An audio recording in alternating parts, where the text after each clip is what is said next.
Good evening, everyone. My name is Yotam Yakir. I'm General Director of Haifa Museums. Thank you all for coming. Allow me to remind you to wear a mask, Chovat Atiyat Masecha. This is going to be entirely in English. With us tonight, even before the official opening, which will be in about an hour, Adrian Paci. Among the leading artists in the world in the field of video art, Adrian, you had exhibitions in the leading museums in the world, in the Jeux de Paume in Paris, MoMA in New York, in Stockholm, and now here in Haifa. It's a great honor for us, especially that you are displaying here for the first time in a world premiere 2 new artworks. Thank you so much for being here. Your conversation will be with Dr. Kobi Ben-Meir, Chief Curator of the Haifa Museum of Art. Kobi had created this exhibition. Kobi, you should be very proud of yourself. You left about a year ago the Israel Museum in Jerusalem after 17 years of an impressive career. You came here to Haifa. You are doing marvelous things. Thank you so much.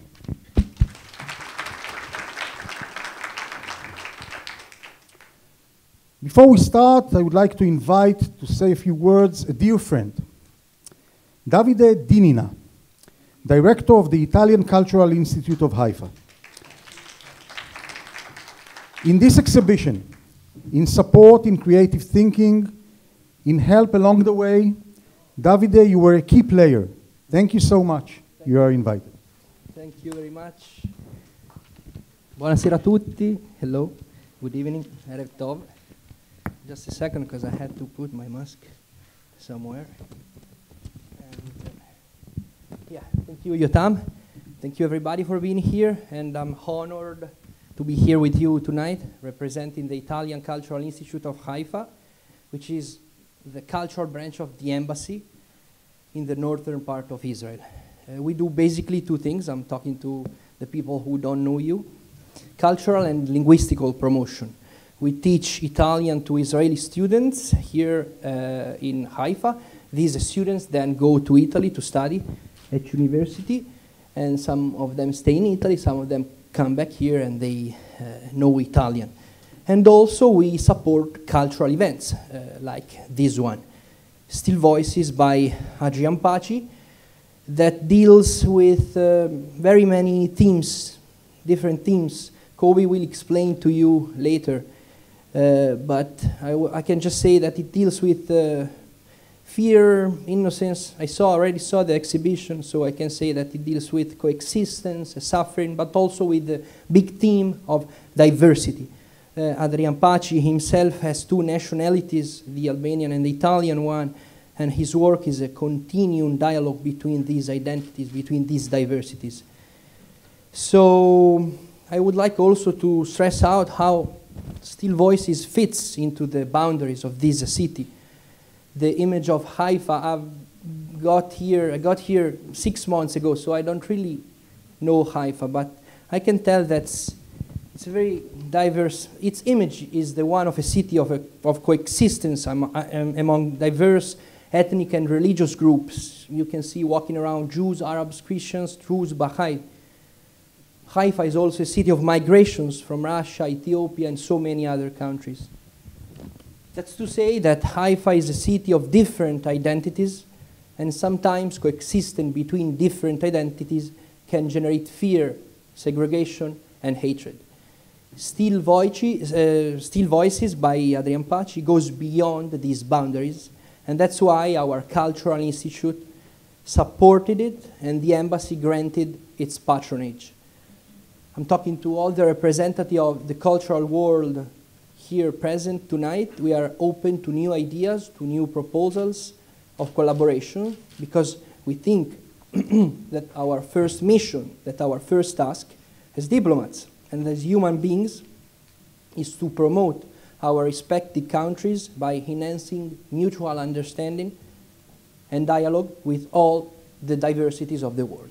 Grazie a tutti, thank you. Thank you, Davide, so much for everything. In general, this exhibition is for us a great opportunity, and it's extremely meaningful. It's a significant achievement in the field of the arts. I'm confident that this exhibition will be spoken It already is. And on the way, we upgraded the entire entrance hall. You passed it when you arrived, and we are launching it today, a new foyer to our museum. This is not going to be a lecture, it's going to be more of a talk, or a conversation between the chief curator and the artists. Kobi, Adrian, welcome.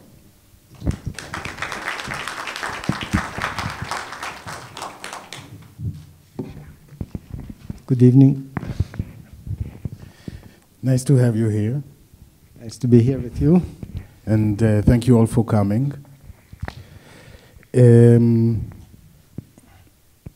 I think most of us know you in general, so I'll start with some general bio. Born in 1969 in Shkodra, Albania. Educated in the Academy of Arts in Tirana, mostly as a painter. And immigrated in 1997 to Italy.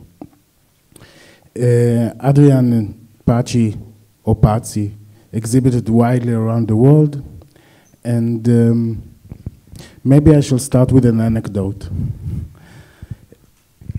I've known Adrian as Adrian Paci.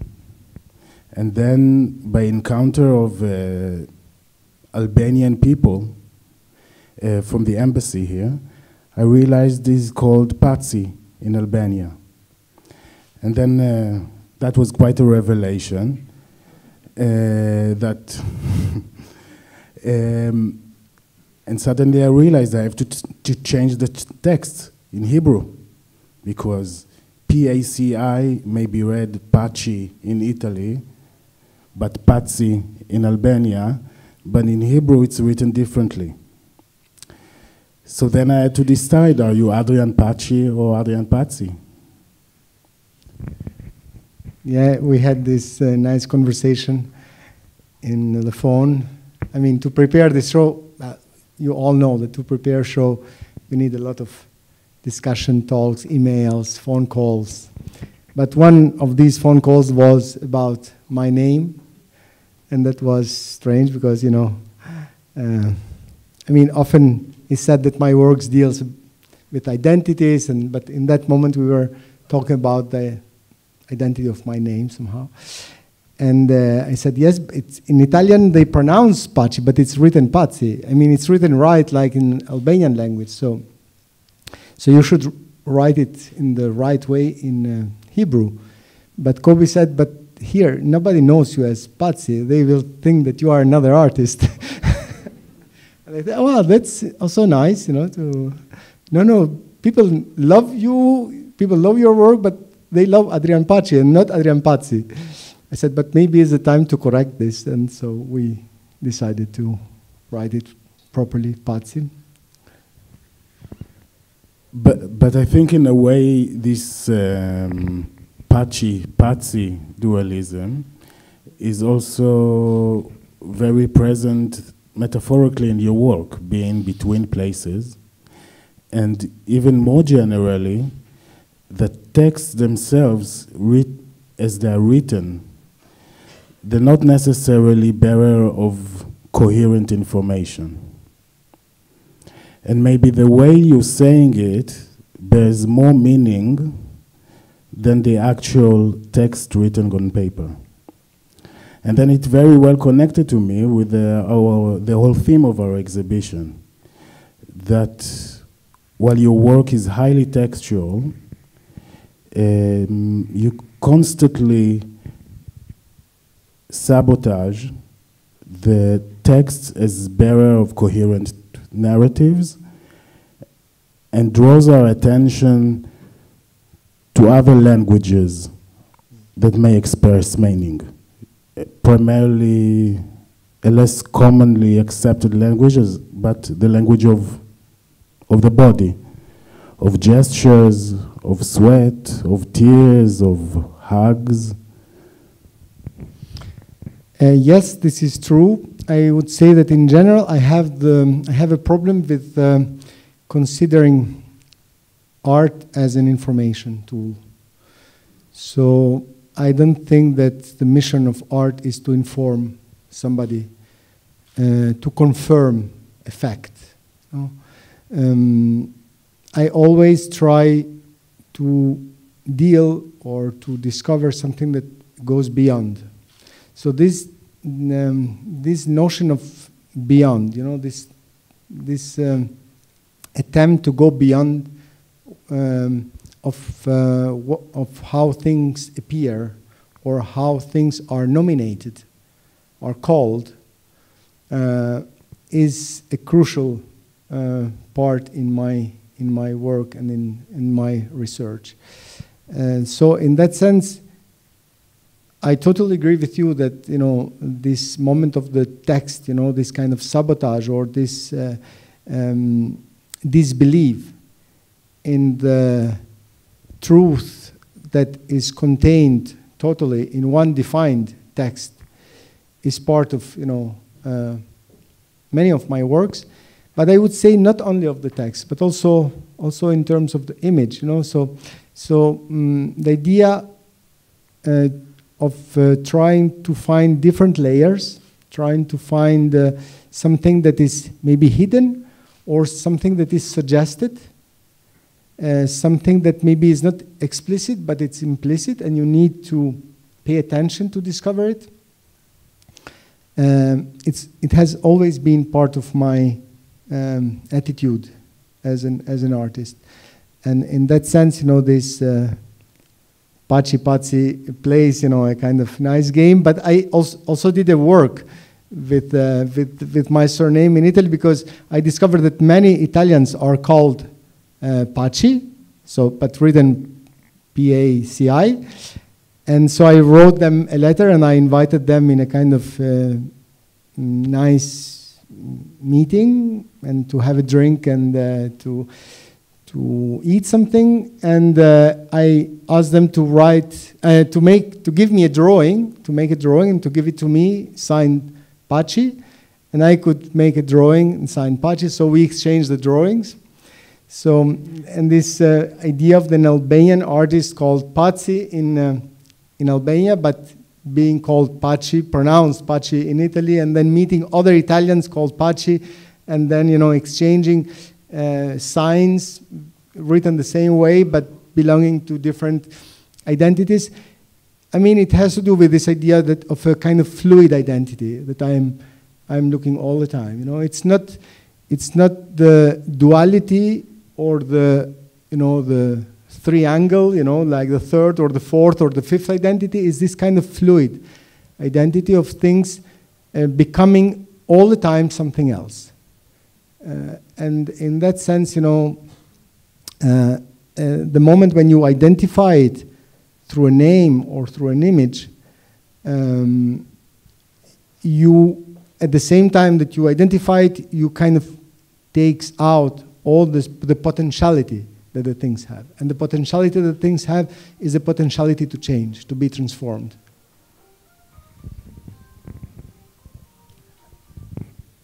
And thinking about transformation, I'm thinking about your most recent work. That, unlike many of your previous works, that slow time and are fixated in a way on a certain image, your most recent work, The Wanderers, is about a very well-calculated movement. And this movement, unlike most of your works, also reveals not portraits of people, but landscape. I think it's one of your only works that the landscape is the main protagonist, and I was wondering about this change, because landscape is about transformation as well. It's about change of time. And these two parts of the videos also deal with the change of time of different periods of time. Yeah, you know, when I do a new work, I all the time try to add something to the body of works I have already done. You know, I have this feeling that, you know, at the end, an artist produces one work, you know, and this is the body of the works that he has done. So it's not that you make many works. You kind of add something. A new work is a new add to this body of work, and you try to keep it organic, but you try to enrich it and to transform it. So, for example, when I did Perspeculum, which is shown now in Tel Aviv somewhere and is also part of the Israeli museum in the collection, and that was a different work. I mean, when I did that work, people said, wow, this was a bit unexpected. And I'm saying this because also that piece involves landscape somehow, with the tree and the light. But with the wonders, yes, the wonders, there are two elements which are very much present. The landscape, as you mentioned it, but also the animals that are at the same time as the humans walking in these streets. Maybe we should briefly describe the work. Describe the work? Yeah. Could you? Well, you will see it, I mean, in a few minutes. But actually, it's a work composed by two screens, and in both of them, we see people and animals walking in the streets, and no cars. But I mean, the streets are the car streets, but I mean, with the asphalt, or how you call it, but bitumen. But we don't see cars. We see just time to time we see people and animals. And these are some scenes that I have seen in Albania, and I've seen them when I was driving there. And in the beginning, I felt a bit like disturbed by the presence of, like some pigs or some cows or some horses in the street. But then I start thinking that, well, I mean, they are like living beings going around in the landscape, and maybe it was a car who was kind of infiltration, or which was in a kind of wrong place. Maybe the animals and the humans were in their own place.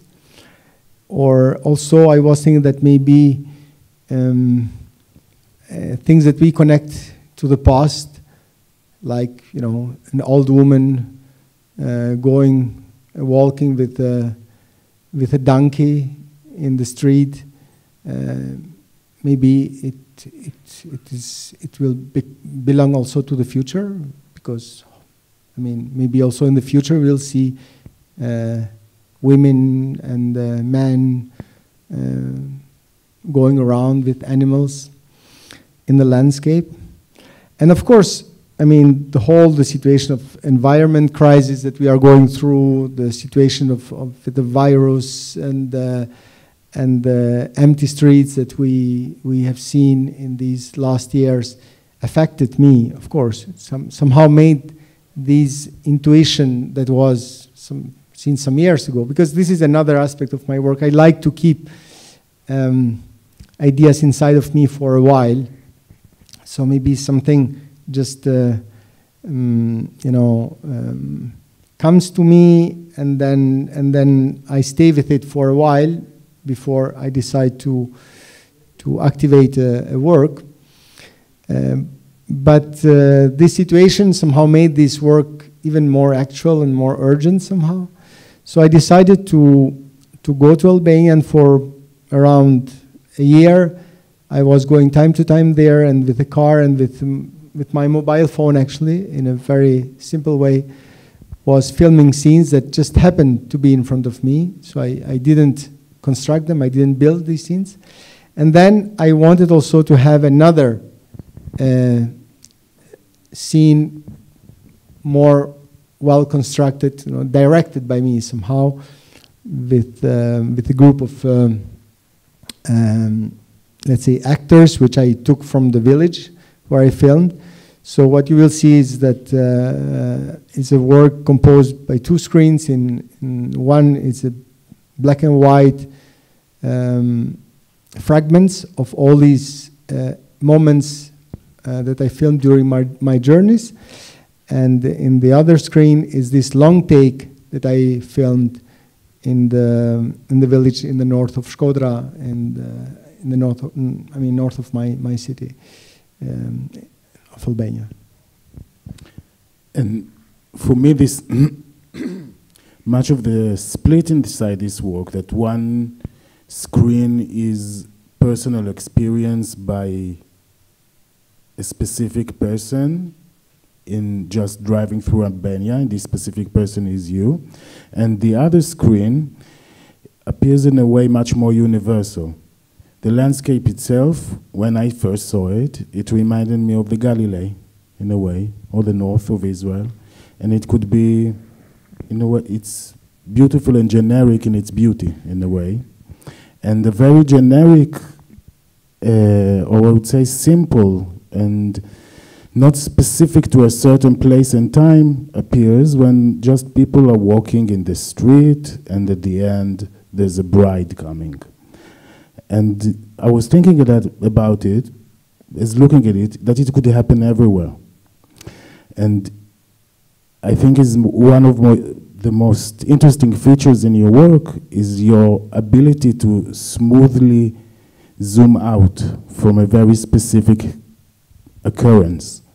Look at very specific parts of history, look at a very unique individual, explore him very, very thoroughly, and then very smoothly zoom out to say something about the world we're living here, or who are we as men. Yes, I mean, this happened to me since my very first video work, which is also shown here, Albanian Stories. Before, as Kobi mentioned, I was trained as a painter, and I was trained as a figurative painter. So I was dealing with a lot of portraits and human figure and landscapes and still lives and composition, but always composition like bringing together human figures.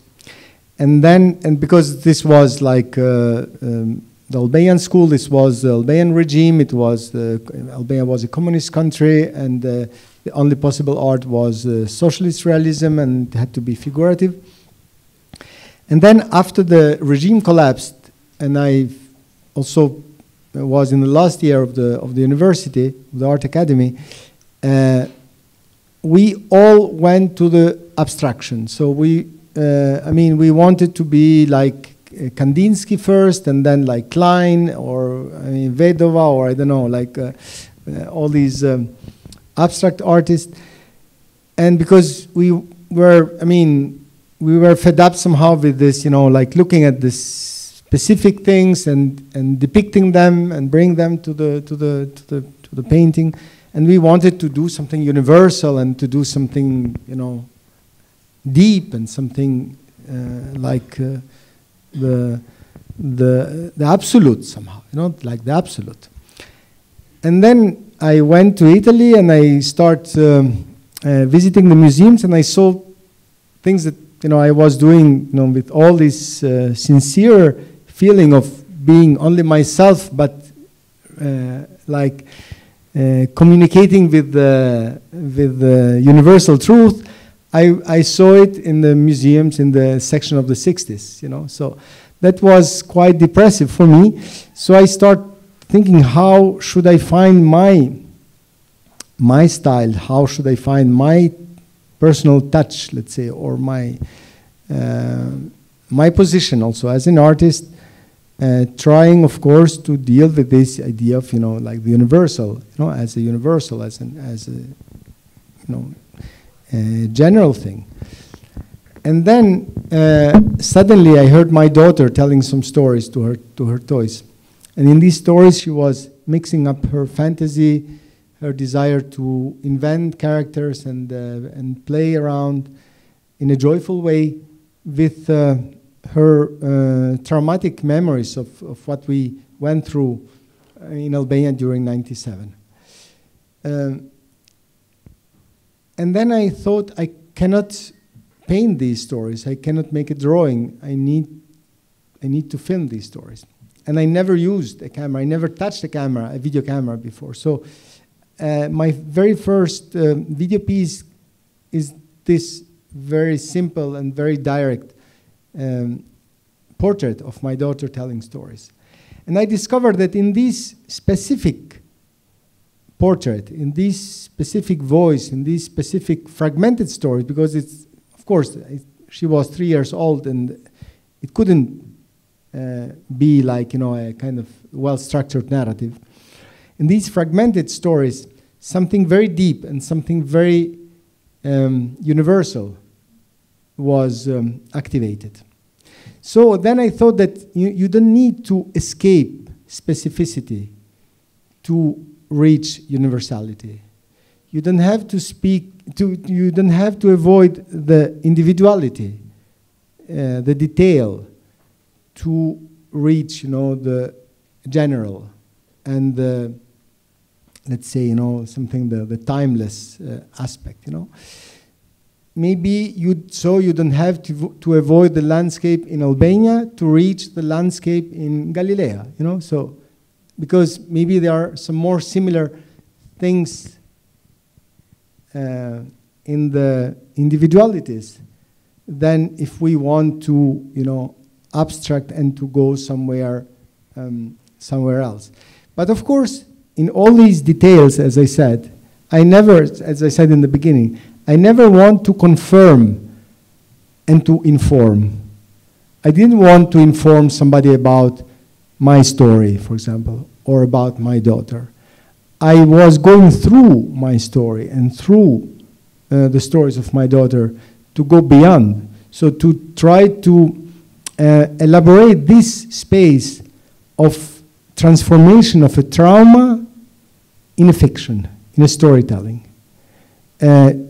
How a story that is experienced personally and immediately, because we just moved from Albania in '97, can be told using the formula of once upon a time, like our grandmothers tell us stories, So how the immediacy of something that, is very close to you can be connected with elements that goes beyond this, the fact of the chronicle somehow, of what we can see also in the media, And in that sense, in my work, I always try to elaborate this dimension of transformation of the detail, of the singularity into something bigger.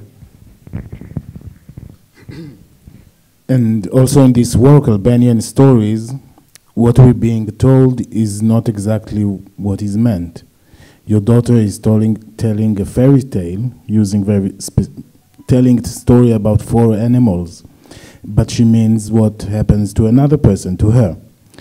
And it's juxtaposed in the exhibition with the work Broken Words, that from the very first days of working on this exhibition, it was clear to me that this will be the central work of this exhibition.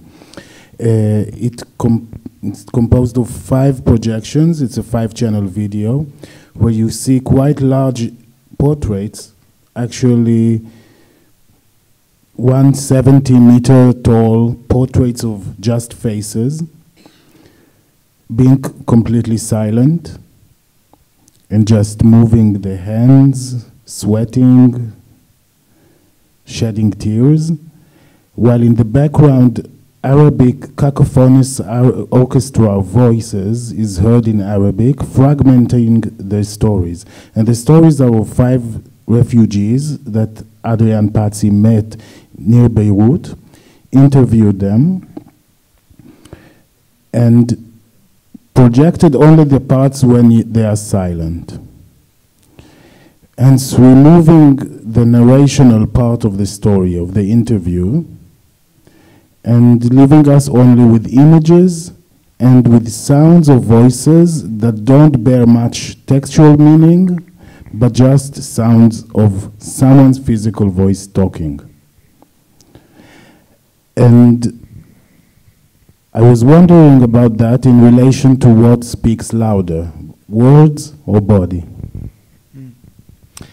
Yeah, or this gap between them, you know, because what you didn't say is the fact that, you know, actually I didn't interview them, because when you make an interview, you make a question, and then somebody has to answer, and then you make a question and somebody has to answer. I just told them to tell me their stories, and I stay still and silent. So, I mean, I put the camera in front of them and they start talking. But they were interrupted by the translator, who time to time, stopped their storytelling in Arabic and translated what they were saying in Italian to me. And I decided to keep these moments of silence when they stop speaking, but they listen their own story in another language. And of course they are, their body, their face is full of the expression of the experience of the storytelling that they already told, or maybe also preparing to continue the story. But in the meantime, they are also like listening to another language and to another voice telling their own story. And I found these moments very dense. And I decided to focus on these moments and to elaborate this space between the voice of them, because I decided then to use as a soundtrack their voices, not the voice of the translator. To keep, this dialogue between their faces, their silent faces, which are silent in terms of they are not speaking, but they are full of expression, and their voices, which are not articulating a discourse in the video, because it's broken, this discourse is broken, and what we perceive is mostly the sound, which is still an element of the body. So, and then of course, the stories are written, and the people can read the stories, but not in the exhibition, not in front of the work. So I didn't want to have subtitles, even because we discussed it also yesterday or a day before. I think that often also this attitude of somebody who stands in front of something, not just in front of an artwork, but in front of something, with claiming that you have the right to understand. The right to understand is, I think, it's a kind of arrogant, I think, So to stay in front of somebody who went through a terrible story and to claim that you have the right to understand his story through his or her words, and then to say, okay, now I understood. You informed me about your terrible story. Now I have this story with me, I know it. Okay, we are done. Let's go. I think there is something wrong in this relationship. So I preferred to, to activate this frustration of not understanding, this frustration of staying in front of a face which is quite expressive without understanding and wondering what she or he is saying. And I think that maybe in this case also my experience as a painter helped, because we are, as a painter I'm used to go in museums and see portraits and, deal with the body of the painting and also with the body of the characters depicted in the paintings without pretending or without claiming that I have the right to understand why they are there, but trying to elaborate another level of dialogue. And I think that this other level of dialogue has to do with this element that we said before of trying to go beyond the surface, beyond the explicit, and elaborating, you know, these gaps that that are between things, but also the potentiality that these gaps have to activate also imagination. And in that sense, I think that art becomes important, because art is about activating imagination. Art is about activating fantasies and kind of fictional fantasies about reality. So often my work starts from encountering real fact, real people, real stories, real landscapes, real bodies, but it's always about trying to go beyond these elements, activating their potentiality, starting from their gaps, starting from the voids, and trying to fill these voids with another element which is not just coming from my let's say, decision, but it's, at least in my opinion, is generated by themselves. And what I try to do is to elaborate this, this potentiality that I discover in things that I encounter. One last question for me before we give it to the public. Going through this exhibition, it's many things, but cheerful doesn't rise to mind. You'll see it soon. We have funerals, letters never delivered, Syrian refugees. And I wonder if the element of humor is present in your work. Yeah, there is. I mean, before I talked about this body of works, and I mean, we couldn't show everything here. Maybe I would, yeah, I would think about making a more funny exhibition sometime. There are some works of mine that can make you smile more than this exhibition. Yes, I mean, do you want me to describe the funny works of mine? No, no, but yeah, it's true. But in general, I think that talking about fiction, I always was wondering how pain can deal with fiction, because I mean, when you are happy, it's easy to have fun and to have fantasies and, you know, to play with things, you know, to play. But how pain can deal with fiction, and how pain can deal with playfulness. And for example, one of my early works that I showed also actually in Tel Aviv, because I had a show in Tel Aviv like 12 years ago, I think. It's called Vaitoitzain with mourner, and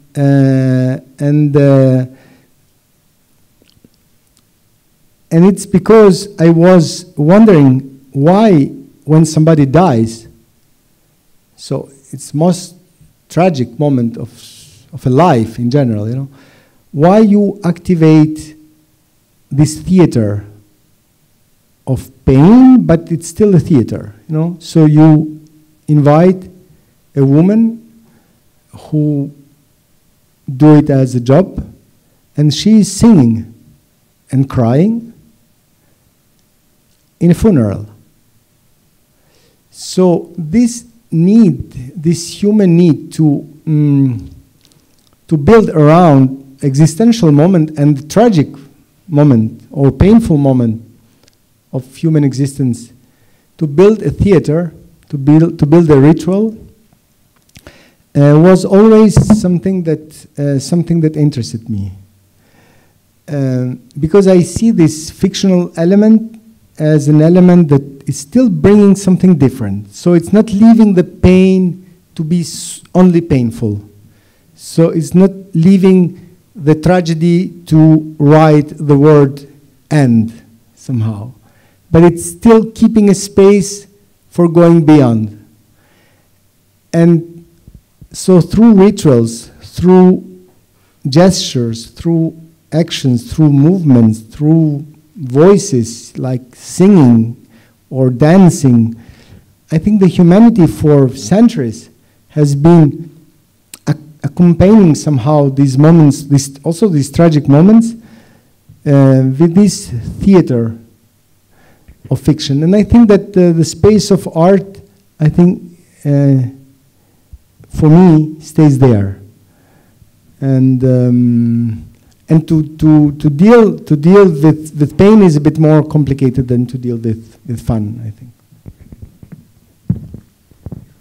Maybe some questions from the audience, if anyone has. Please. Adrian, I'm just curious if you are still painting or you stopped doing that after you started doing video. No, I keep painting. I keep painting. And actually, I would like to make a big exhibition only with paintings, actually, because I have shown my paintings in different shows, also like museum shows, but always together with my videos, like an element. But yeah, I do paint. It's like a kind of everyday practice for me. It's also like something familiar, maybe not so exciting. In terms of, when I connect painting with kind of like going home, and meeting your grandmother and your cousins. And so that, I mean, it's like you know each other, but you still have something new to say. And it's nice, So in general, I don't think that painting has now, because it's like, it's the language that, until 100 years ago was the only language that we connected with art. And then we talked about the end of the painting, and we talked about the return of the painting, and always the end and the return had something pathetic, I think. I think that painting can exist normally. It doesn't need to be like to disappear, to be killed. It doesn't need to return. It needs to stay there and to do its part. So my experience with painting is like this, So I would say that working with video helped a lot my painting, because before that I was only a painter. I wanted everything from the painting. And wanting everything from the painting, you force this relationship. You try to force things. And you feel this.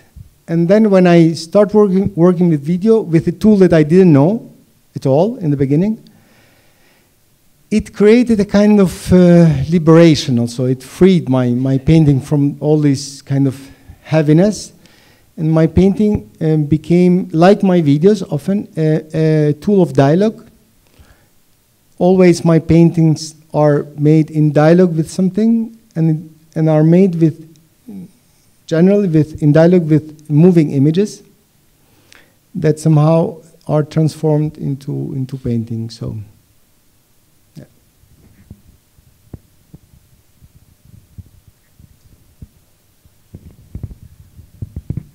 Okay.